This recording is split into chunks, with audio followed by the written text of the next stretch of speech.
making recommendations? Or? Okay, we're ready. Are y'all ready? I'm ready. I need He's thinking about his wave up at Virginia Beach. I'd like to call the December 11th, 2025 Surf City Planning Board meeting to order. Do I have a motion to approve the agenda? Yes. Make a motion. I have a first and a second. All in favor? Aye. Any opposed? Agenda is approved. Also, may I get a motion to approve the November 13th, 2015 minutes of the Surf City Planning Board meeting? 2025. Didn't I say that? He's at 2015. Oh, 2025. Just for the viewing audience. I wasn't even born in then. Do I have a motion to approve? Yes, make a motion to approve. Second. I have a first and a second for approval of the November 15th, 2025 minutes. All in favor? Aye. Any opposed? Minutes are approved. I don't see anyone for public comment. Yeah, ma'am. Okay. Okay, next on our agenda, Jeremy, I'll turn it over to you for items for consideration. Thank you, Madam Chairman. Agenda item A on the planning board agenda is coming back to the job growth, land use category, goals and policies, and the corridor map. I discussed this during the summer, and my last presentation was in October, and I said I would be back at a future date seeking our recommendation to take to town council at a future date. If the board considers this evening and then makes a recommendation, it may be February at the earliest, because I am waiting for State Division of Coastal Management to let me know if this would be a minor or a major update to the KML land use plan or comprehensive land use plan. If it's a major, it's a much bigger deal. There's public meetings, hearings to have. If it's minor, it's just an ad in the paper, and I take it to the council and make a presentation. Everything points to minor because it's not changing the future land use category for any properties of what we're trying to propose here. But with that said, I'm going to go over again what it is we're looking at. As you are aware, since 2023, we have an updated comprehensive land use plan that serves as our CAMA land use plan, as required for any coastal community in North Carolina.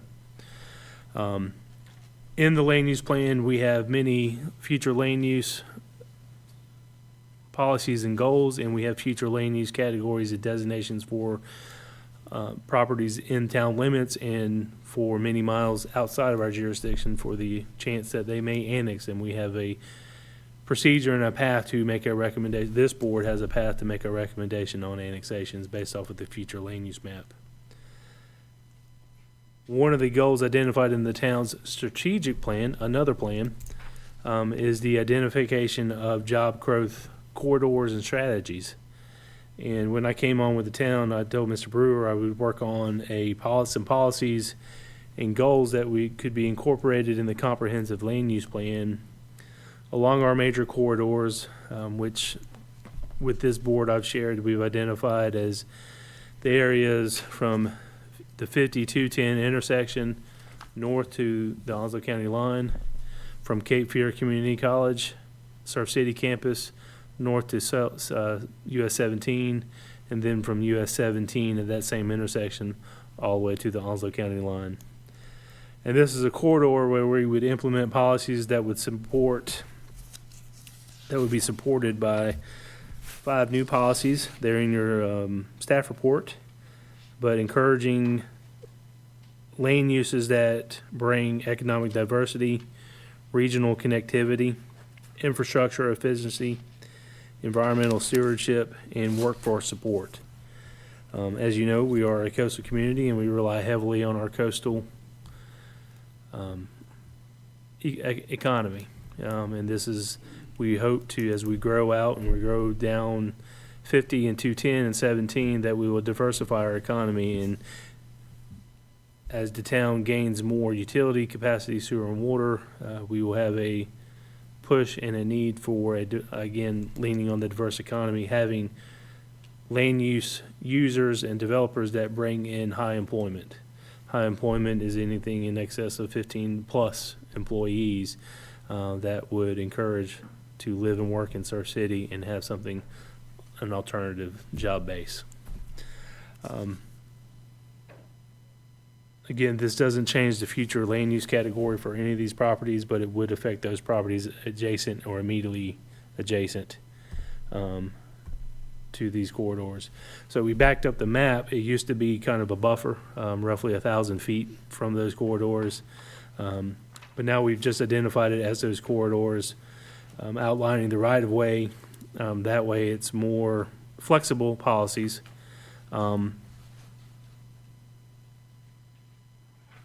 And lends itself for support of those proposed land uses that would bring different economic users. One of the mentions in the policies is the regional connectivity. That's why they're on these corridors. They're all areas that tie into our future multi-use path and major NCDOT supported roads that would tie directly into the future Hampstead bypass and inadvertently out to I-40. With that said, if the board has any more questions, I'll be happy to discuss, but I am looking for a recommendation to take this to a future town council meeting once we hear back from DCM on what process to follow.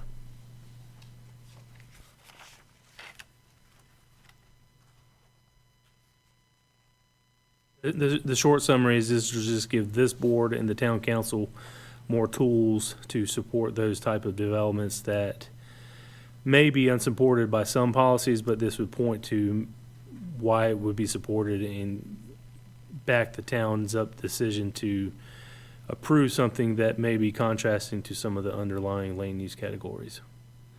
Because rightfully so, a lot of our, as you see on the map before you, a lot of our future land use categories are residential. And that is, we have folks that want to annex into the town. They want our utilities. They want our services. They want that access. But like anything, council's always going to have that hesitation to just do a broad sweeping zoning on a property that annexes in. The idea is you annex it at the lowest base zoning that has the least amount of uses, and then they come forward with a rezoning, conditional rezoning, or a rezoning that supports what they want to do, and then council has that opportunity, and these policies would help that decision.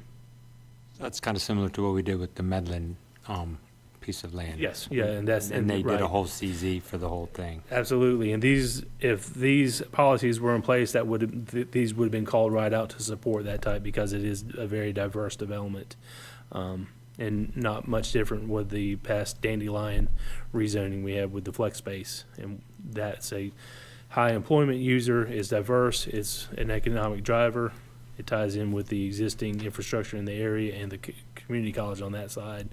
Whereas the Medlin property is going to pour out right on the NC 50 headed towards Holly Ridge and into the heart of town. And so these would be policies that you could use to support a rezoning like that.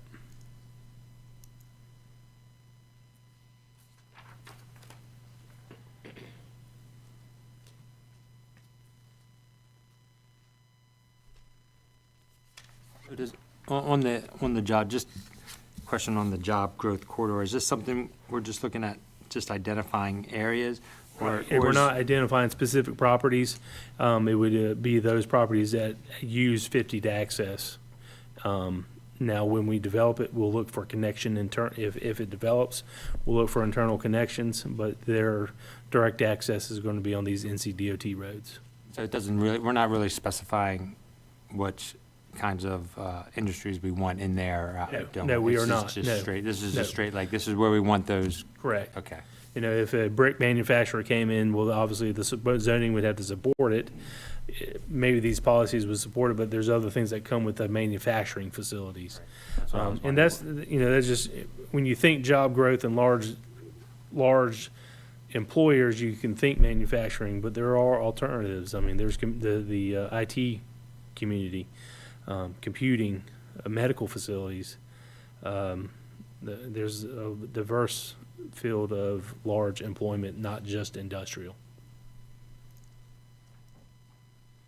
This isn't this isn't specific, this is just a general No, this economic. doesn't introduce new uses or identify specific uses. While we talk about desired employment centers, retail or office that boost high employment, but no specific uses other than maybe your light industry, light manufacturing, but this is more oriented to high employers. I mean, if a Walmart was wanting to go along 50, technically Walmart is a high employer. The policy here could be used to support something like that.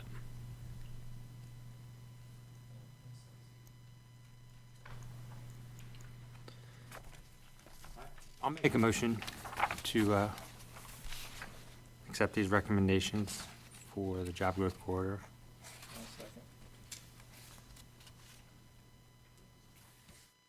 I'll have a first and a second to accept the recommendations proposed.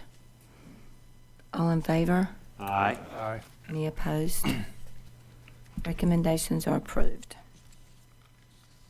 I will report back to the board on when that is going to council. Like I said, I think the earliest would be February because there will be an advertising component, but until I hear back from DCM, I don't want to move forward. So next item, Madam Chairman. Agenda item B. Many of you recall I sent out a revised agenda. This was I don't even know if I want to call it an oversight, but I found a section in the ordinance where if you've ever done development in the town of Surf City or a lot of communities, most modern ordinances require foundation and final surveys when you do new construction. Foundation is required right before you go vertical, and final survey is required when you're done and ready for your final inspections for your final occupancy. For whatever reason, our current ordinance had the final survey requirements in a section related to a specific land use type, related to complexes. It was just there randomly. I reached out to Withers and Ravenel, who assisted with the zoning ordinance. Really wasn't an explanation other than it had to been a typo or a mispaste and error, and it was never picked up on because it followed the correct ordering in the ordinance. It just makes zero sense for it to be located there. So staff looked back at it for the final survey requirement. What we're doing is we're proposing to pull it out of 5.3 complexes. Complexes deals with property that have multiple lane uses on them or a shopping center. But the final surveys and foundation surveys aren't specifically related to complexes, they're related to any development. We're proposing to move it from 5.3 complexes to 3.8 section zoning permit as an addendum into that section, and just add that foundation and final surveys. And it's the same language that's in the ordinance, that they are required in all zoning districts for new construction when their SOAS is submitted and what they show on them. So it's really a cleanup item to add clarity, so someone new to the area who's not used to developing will understand where the requirement comes from. And it makes everything consistent on what we publish on the website and what we get out to developers. Obviously, staff is recommending approval. I'll make a motion, we approve it. Second. I have a first and a second to approve the amendment. All in favor? Aye. Any opposed? Amendment is approved. Okay, Jeremy, you got any updates or? I keep forgetting to share with you, if you look at the monthly governmental update, that's where I share our current major developments and their status, if they've been completed or under construction.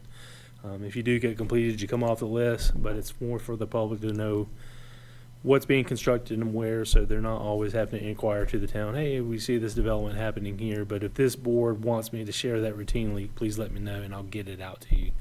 I Because request think that you please do It's that. definitely important for this board to know what development's going on. As an appointed committee, the public's going to come to you too and ask those questions. I understand you're on the planning board, they're going to ask you, and this way it gives you that information to be armed with.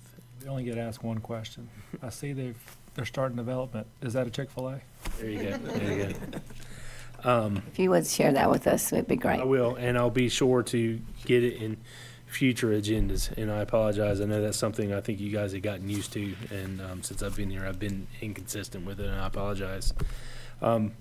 The 4 items the board reviewed during their November meeting, the 3 conditional rezonings, the Sumter, the station, and the Medlin, all 3 of those conditional rezonings, and the Hampton Inn were heard by the town council at their December 2nd meeting, and all were approved.